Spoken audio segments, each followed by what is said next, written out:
guys, magandang araw. Dito na naman ako. So, ito naman is ano yung opinion ko regarding sa ayuda or sa mga 4Ps, no? Na binibigay ng gobyerno. So, yung opinion ko dyan is hindi naman siya pangit. Actually, maganda talaga yung ayuda na yan, 4Ps na yan. Pero sa tamang pag-implement or tamang paggamit din ng mga miyembro.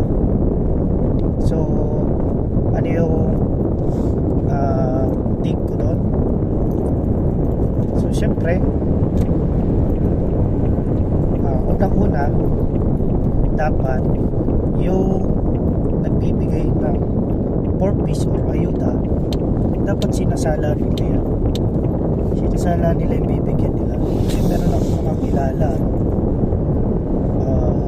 mga 4Ps member siya. Actually sila, marami sila eh.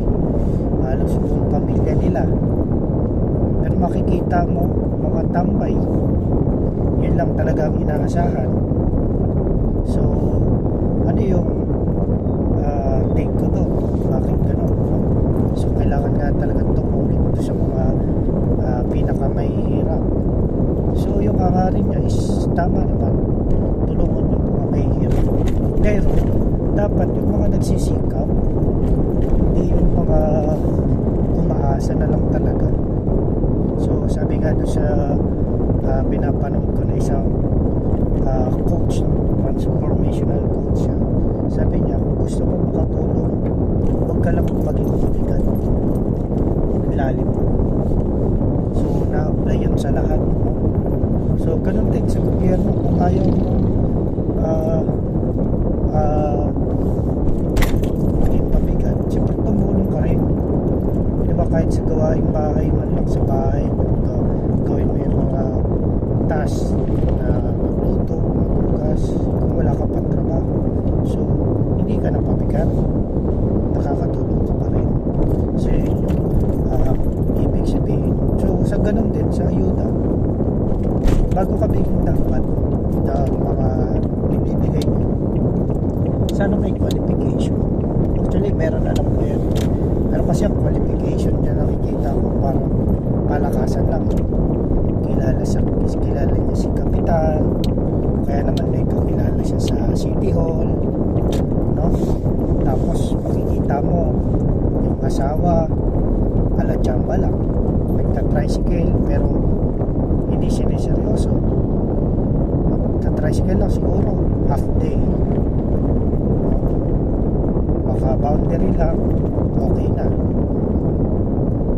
So alam ko naman na mahirap, pero syempre dahil mahirap ang buhay talaga, kailangan natin sabi nga nila, magdoble sikap. Huwag na tayo umasa sa 4Ps na yan or ayuda. Tinutulungan na tayo ng gobyerno, tulungan din natin yung sarili natin. So sa panong paraan, sinasabi ko na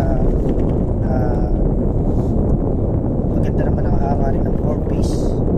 So sa paraan na isalain, so halimbawa meron nag-a-apply ng 4Ps, tanungin natin anong trabaho mo? Wala po, o hindi ka pasok dito sa 4Ps, diba? So turuan natin sila mga isda, hindi bigyan ng isda. So ganito yan, diba? May nag-apply ulit, anong trabaho mo? Engineer po ako. Hindi ka pa rin pasok. Ano bang dapat pasok? Halimbawa may nag-apply, kasambahay po ako, ganito po ang sahod ko at ganito po ang pamilya ko, pasok ka, diba? Ganun sana.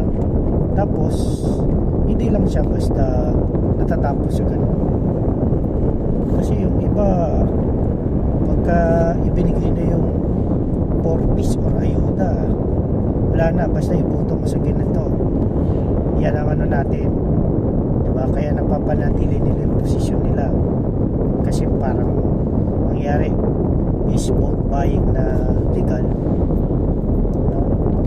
So sana ganitong gawin. So pag binigay yung ayuda, okay, halimbawa ako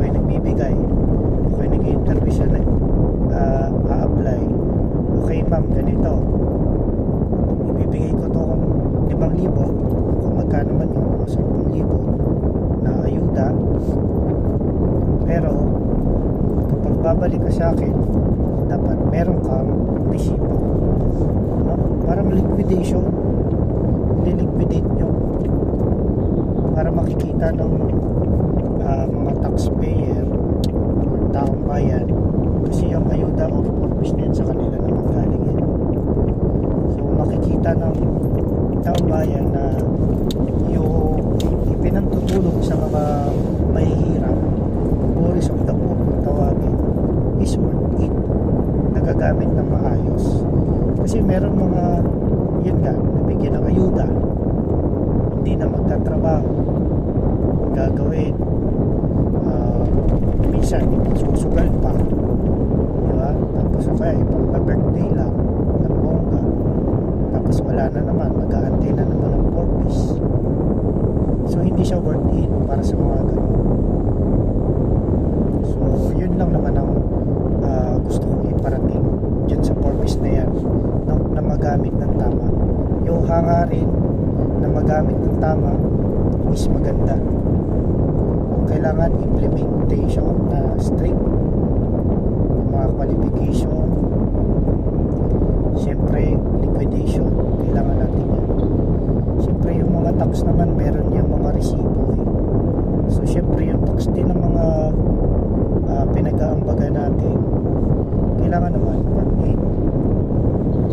So tuturuan ko rin yung mga purpose, no? Or yung mga nabibigyan ng ayuda, paano yung diskarte dyan, para yung sinabi ko kanina na huwag kang maging pabigat, is hindi ka maging pabigat, no?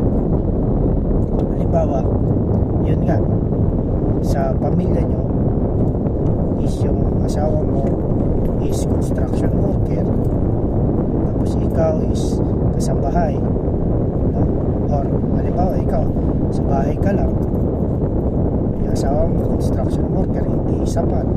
Nung nabigyan ka ng ayuda, medyo gumiginhawa kasi kahit pa paano yung mga gastusin sa bahay, pagkain is kaya naman, nakakasurvive.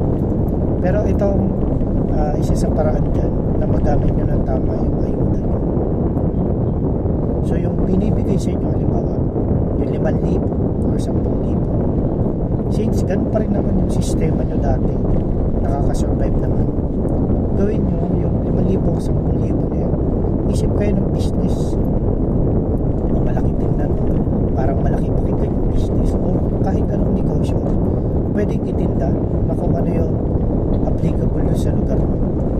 So halimbawa, walang nagtitinda ng banana cue, yung binibigay na ayuda, pwede ka makakuha ng 3,000 para sa pag-umpisa mo ng negosyo, banana cue ka sa bahay. O, pwede naman na, kasi hindi yan i-display, pwede naman yan kumuha ka ng GC, o kaya naman post ka lang, may mag-order na sa'yo, magluluto ka lang, kahit hindi mo siya ilako or i-display dun sa tapat ng bahay. So yung nagagamit mo ng tama yung ayuda, no? So yung kikitain mo doon, ipunin mo, pagulungin mo ng pagulungin.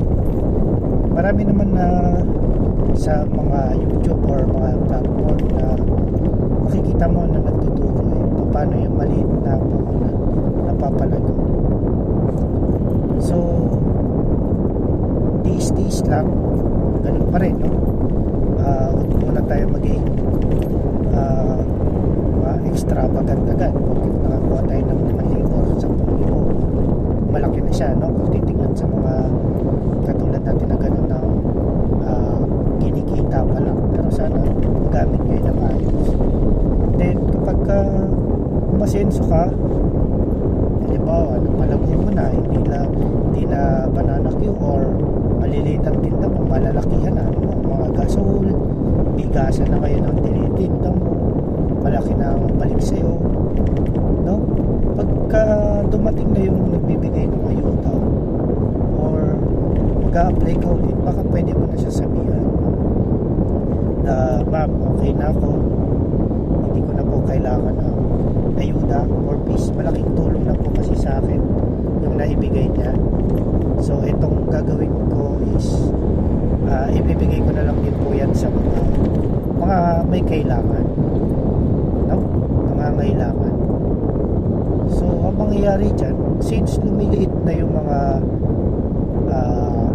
kumukonti na lang yung mga poorest of the poor, so kayong mga dating nasa poorest of the poor naging middle class na kung tatawagin.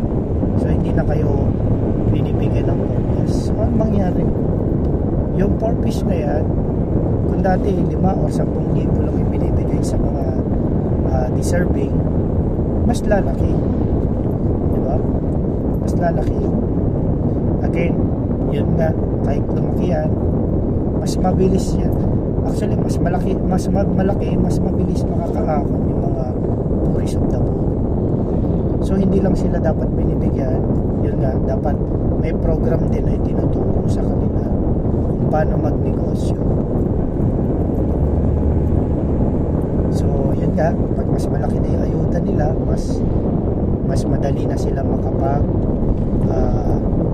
makaalis sa pagiging mahirap dahil meron na silang mga puhunan pwede magamit sa pagnenegosyo or sa mga services, mga passion, linis ng kuko, no? Sa maliit na puhunan pwede yan, sa lumaki ka may sarili ka na, no? Hindi lang kasi yan na basta nakakaahon ka, nakakatulong ka rin, hindi lang sa'yo natutulong mo rin yung mga pamilya o kamag-anak mo na naghahanap ng trabaho pero nahihirapan makahanap ng trabaho. Ikaw ang magbibigay ng trabaho sa kanila. So hindi na sila aasa sa gobyerno o sa mga ayuda dahil sapat na yung ipapasahod sa kanila. Hindi na sila katulad ng below minimum na dati construction, nahihirapan pumasok, below minimum pang sahod kung laborer sila. So yun yung advantage kapag nakaahon ka. So hindi lang sarili mo tinutulungan, ibang tao, pati Pilipinas siyempre. Pagka mga Pinoy naging negosyante, yung mga dayuhan na negosyante, mapipilitan na silang umalis dahil mataas na ang competition. Kaya yung mga negosyante kasi na dayuhan nandito, dahil yung pera nila malaki ang dating sa atin, tapos malaki ang opportunity na lumago ang pera nila dahil hindi naman mahirap ang Pinoy. Sa totoo lang, maraming pera, kaya maraming dayuhan na nandito na nagnenegosyo kasi nakita nila yung capacity ng mga Pinoy na magwaldas ng pera. So hindi yan mahirap, hindi mahirap ang Pilipinas. Nagkataon lang na yung pera is hindi nagagamit ng tama. Kaya yung mga dating kukunti lang ang pera mas dumami dahil na left out sila, no, kapag iwanan. So yun ang goal, no? Mapalago yung perang ginamit, binigay ng purpose o ayuda, at maging negosyante tayong lahat ng mga Pinoy para tayo lang ang nagtutulungan.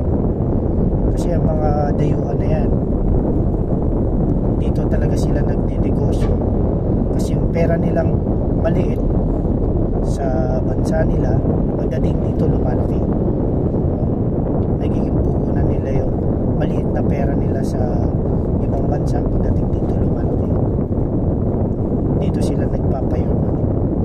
So kung dumami man ang negosyante dito sa Pilipinas, mas maganda kasi pwede tayong mag-branch out. Tayo naman na pupunta sa ibang bansa para doon magnegosyo. Alam ko mahirap, no? Mahirap paniwalaan, pero yun dapat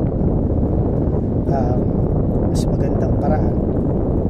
Kahit hindi na tayo umasa sa gobyerno, kahit na mga Pilipino na lang magtulungan, kaya naman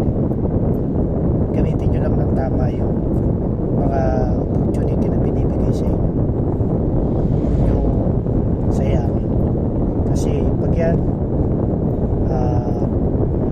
nawala.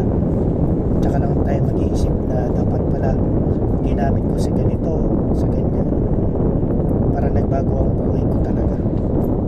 So isa pang paraan mo kanina hindi sinabi ko is yung paraan na kapag negosyo ng mga pwedeng sari-sari store or mga banana cure or something.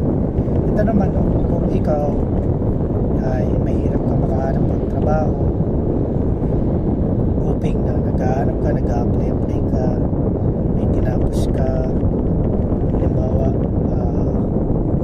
kahit hindi college graduate basta nakatapos ka, nag-apply ka, pero nahihirapan ka, gusto mo makatulong dun sa asawa mo, ano ba, asawa mo lang na tatrabaho, ikaw nahihirapan. So yung ayuda na yan, pwede mo yan magamit pa din. Pwede ka kumuha ng mga motor na hulugan, di ba, meron na ngayon mga zero down payment. So try mong kumuha, tapos yung ayuda na binibigay ng gobyerno, yun ang gamitin mo pang down, no? Tapos yung kinikita mo, ipunin mo lang ipunin hanggang makapaghanap ka ng trabaho. So yan yung mga iba-ibang paraan para magamit mo yung ayuda ng tama, para habang nandyan nakakatulong yung pag-down mo monthly, babayad mo sa motor mo monthly, ayuda na yun ang babayad, diba? Yung kita mo na para sa pag-angkas o sa pag-grab, naiipon mo, nagagamit mo, or pwede mo pa mapalago, no? So yun lang, medyo mahaba ng aking video. Sana palain ng Pilipinas para sa mga bagong henerasyon ng Pilipino. Walang ibang magtutulungan, tayo huwag na tayo umasa sa pagbabago, at huwag tayo umasa kahit kanino, lalo sa gobyerno, sa mga magulang at kamag-anak natin. Tulungan na lang natin ang sarili natin. So guys, God bless. Bye bye.